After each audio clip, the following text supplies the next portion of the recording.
The Infancy Gospel of Thomas is an apocryphal, non-canonical text from the early centuries of Christianity that portrays a strikingly different childhood for Jesus, one that includes mischievous and sometimes vengeful acts. So scholars treat it as a window into early Christian imagination rather than a reliable historical account, because it shows how diverse early Christian storytelling was and why the church shaped a different canonical portrait.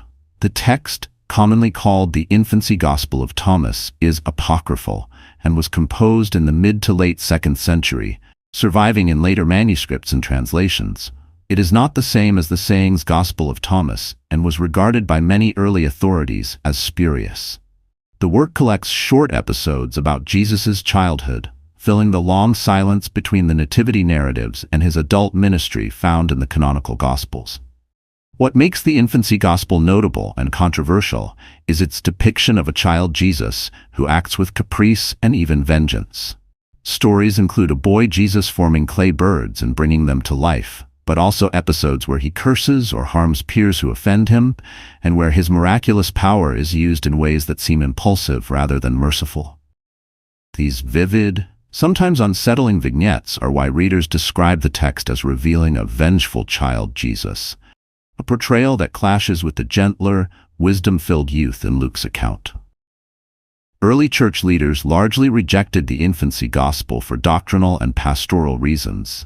Influential figures such as Eusebius and later lists of prohibited books treated it as heretical or fictional, and it was excluded from the New Testament canon as the institutional church consolidated authoritative texts.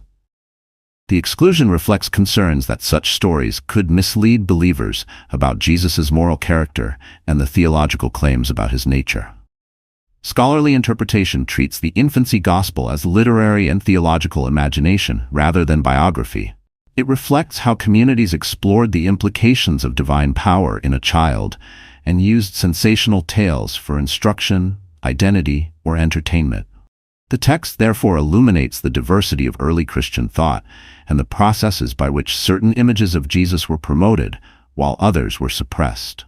Readers should approach it as a cultural artifact that complicates, rather than overturns, the canonical portrait.